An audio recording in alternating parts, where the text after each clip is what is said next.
Em poucas palavras. Um olhar sobre o mundo, a vida e a sociedade, à luz da Palavra de Deus, com Augustus Nicodemos. Boa noite, queridos ouvintes. Está entrando no ar mais uma edição do programa Em Poucas Palavras. Junto com você nesses próximos minutos estou eu, Natson Matias, agradecendo desde já a sua audiência preciosa. Fazendo companhia com a gente está o pastor Augustus Nicodemos, pastor da Primeira Igreja Presbiteriana de Goiânia. Olá, pastor. Olá, Natson. Olá, querido ouvinte. Obrigado pela sua audiência. Esperamos que o programa de hoje abençoe muito a sua vida. Você é um pecador. Opa, lá vem você com esse assunto. Pecador por quê? Afinal, eu sou uma pessoa muito honesta, pago meus impostos, sou correto em tudo. Pode perguntar por aí. Nunca roubei, nunca feri ninguém, não bebo, não fumo. Pecador é quem faz tudo isso aí.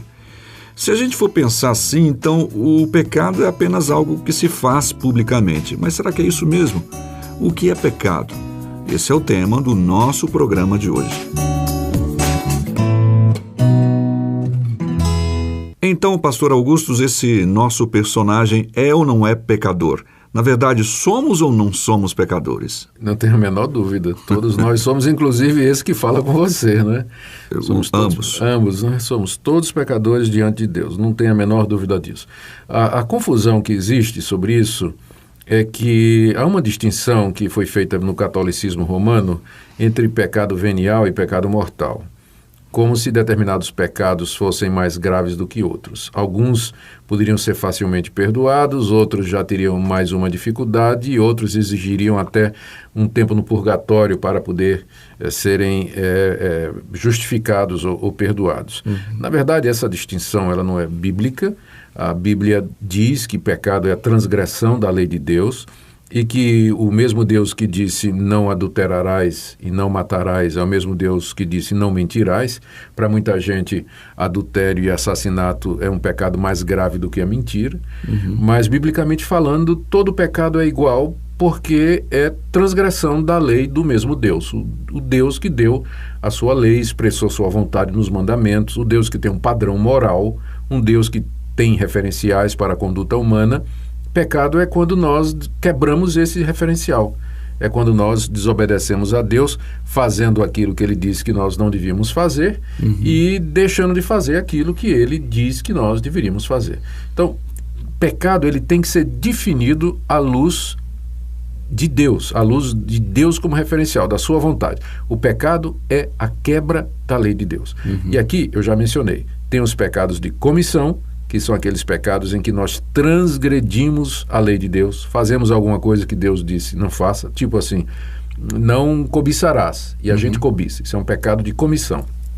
E tem os pecados de omissão, quando nós deixamos de fazer aquilo que Deus disse que nós deveríamos fazer. Tipo assim, honra teu pai e tua mãe. Quando eu desrespeito meu pai, desrespeito minha mãe, então estou pecando por omissão. Deixei de cumprir o meu dever que a lei de Deus recomenda. Então, o resultado, quando olhado dessa perspectiva, o pecado ele é universal, ele é generalizado, ele alcança todos os seres humanos. O que é pecado para Deus aqui é pecado também na China, no Japão, na Indonésia, em qualquer parte, porque Deus é Senhor de toda a raça humana, não é uma questão cultural. O pecado, de fato, ele é a transgressão da lei absoluta, universal e santa de Deus.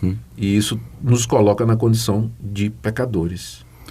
Na verdade, essa questão de achar que somos pecadores, como nós já dissemos no início, também é algo que a gente tem que pensar seriamente. Por exemplo, nós somos pecadores, mas nós não devemos nos acostumar com isso, né? Ou seja, já que somos pecadores, então vamos pecar. Pois é. Infelizmente é isso aí o que a maioria faz, né?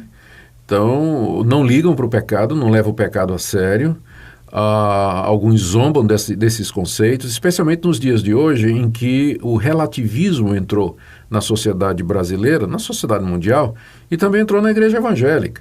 O relativismo diz que, o nome já está falando, a verdade é relativa, e que não existe um padrão moral que seja comum a todos, porque o que é certo para mim pode não ser para você. O que eu considero pecado, você não considera pecado. Então, essa relativização da moralidade, ela leva as pessoas a viverem do jeito que elas acham que é correto. E elas relativizam também a lei de Deus. Eles passam a considerar os mandamentos como sendo simplesmente os preceitos de uma religião, que é o cristianismo. E tem muitas outras religiões por aí. Então, por que eu vou me seguir pelos 10 mandamentos? Eu posso me seguir pelas religiões ou pela ética de qualquer outra religião ou de uma religião que eu crie. O relativismo tem levado a nossa sociedade a uma pluralidade e a ser uma sociedade eclética com relação a comportamentos. Você encontra pessoas vivendo estilos de vida que em tempos antigos seriam considerados estilos inadmissíveis. A promiscuidade, a prostituição, a vida desregrada, a desonestidade, a falta de compromisso com a verdade, isso se tornou, ou estas coisas se tornaram tão comuns hoje em dia, Natsan, exatamente porque as pessoas vêm relativizando o padrão de Deus, que é o que define o certo e o errado. Então, eles até podem dizer que são pecadores, mas para eles isso não significa absolutamente nada. Agora, se for olhar de fato o que a Bíblia diz que o salário do pecado é a morte. Exatamente. E que Deus, no tempo certo, ele haverá de cobrar das pessoas as atitudes que elas tomaram com relação à sua lei. Então, a pessoa pode se sentir segura hoje, quebrando a lei de Deus, cometendo pecado de todo tipo, mas vai chegar um momento em que ela vai colher as consequências dos seus atos. Às vezes aqui na terra, ou então depois da morte, diante de Deus e do seu tribunal e diante do seu juízo. A alma que pecar, essa morrerá. O salário do pecado é a morte. O pecado traz consequências. Por isso que nós precisamos de um Salvador. Alguém que nos livre não somente da culpa, mas do poder e da presença do pecado. Estou falando de Jesus Cristo. Exatamente. E essa relativização, ela acompanha, inclusive até a mudança da palavra. As pessoas não gostam de falar eu sou pecador, porque isso nos coloca diante do Criador, diante de Deus. Então é melhor, não, eu erro, eu falho, mas eu peco é sempre mais complicado. Olha, Nathan, com a secularização da sociedade ocidental, esses termos eles foram substituídos e o conceito mudou também. Então, antigamente, aquilo que se via como pecado passou a ser considerado, por exemplo, depois de Freud, como sendo simplesmente uma tara, ou como sendo uma fobia, ou como sendo resultado de um comportamento ou de um condicionamento que foi feito durante a minha infância. Exato. Então, aquilo que era considerado como pecado virou doença. Depois, hoje em dia, com a influência de outros fatores, aquilo que antes era visto como pecado e depois como doença, virou simplesmente uma opção. Né? A pessoa toma uma opção de viver daquela maneira. O que acontece é que as pessoas... Nós estamos vivendo numa sociedade em que você não consegue mais responsabilizar ninguém. Porque ninguém se considera pecador, ninguém se considera culpado. E há todo um conjunto trabalhando em torno disso. Parece que é de fato isso mesmo. Nós não temos mais um padrão, são várias verdades e o que era errado virou certo. Se eu bato na minha mulher foi porque eu cresci vendo meu pai bater na minha mãe. Eu nunca sou culpado. Não tenho culpa.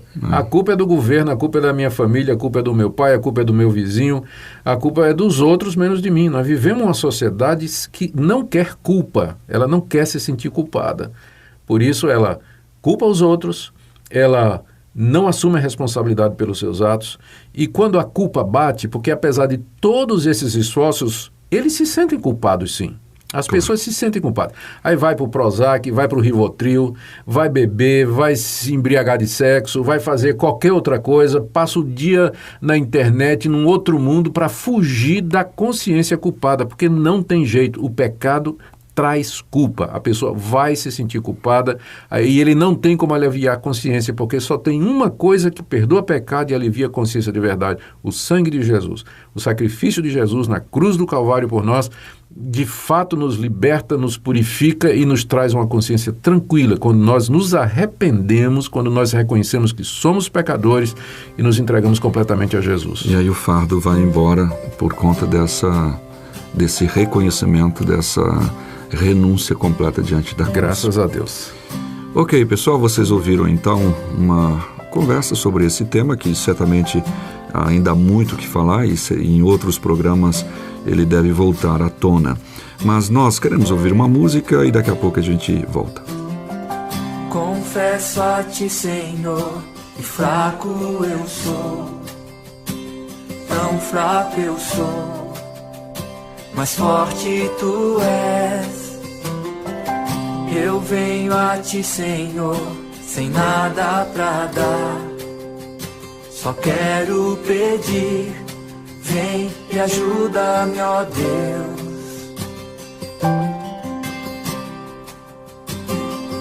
Confesso a ti, Senhor, que fraco eu sou. Tão fraco eu sou, mas forte tu és. Eu venho a ti, Senhor, sem nada pra dar. Só quero pedir, vem e ajuda-me, ó Deus.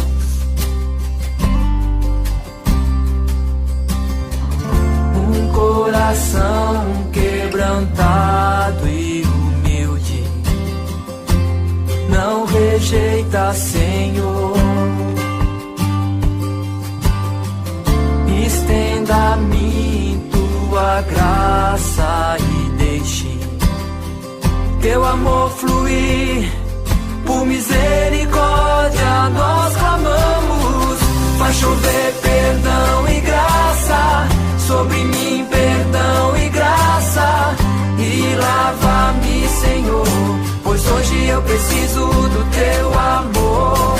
Faz chover perdão e graça sobre mim, perdão e graça. E lava-me, Senhor, pois hoje eu preciso do teu amor.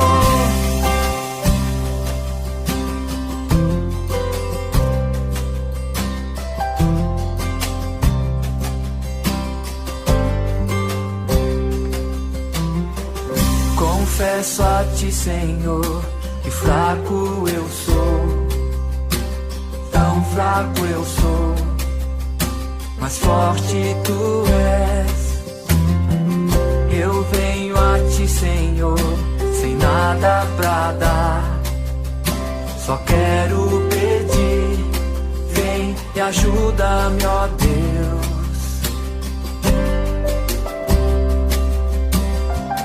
Um coração quebrantado e humilde não rejeita, Senhor. Estenda a mim tua graça e deixe teu amor fluir, Deus. Por misericórdia nós clamamos. Faz chover perdão e graça sobre mim. Muito bem, estamos finalizando o programa de hoje. Queremos agradecer a sua audiência.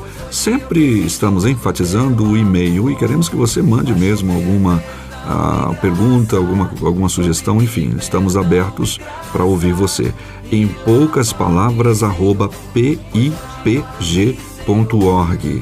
Pastor Augustus. Eu queria só reforçar aí a divulgação do e-mail, Nath, sem dizer que todo e-mail será respondido. Com certeza. A pergunta que você trouxer para nós, a dúvida que você mandar para nós teremos todo o cuidado em responder. Certamente. Então, obrigado pela sua audiência, fique com esse recado e esperamos você amanhã. Até lá.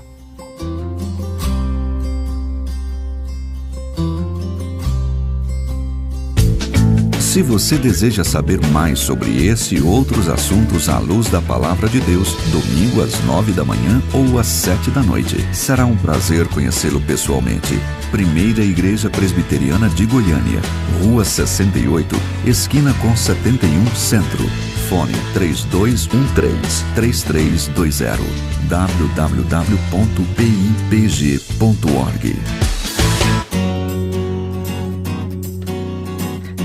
Em poucas palavras, um olhar sobre o mundo, a vida e a sociedade, à luz da Palavra de Deus. Apresentação: Nadson Matias. Comentário: Augustus Nicodemos. Um programa da Primeira Igreja Presbiteriana de Goiânia, Rua 68, esquina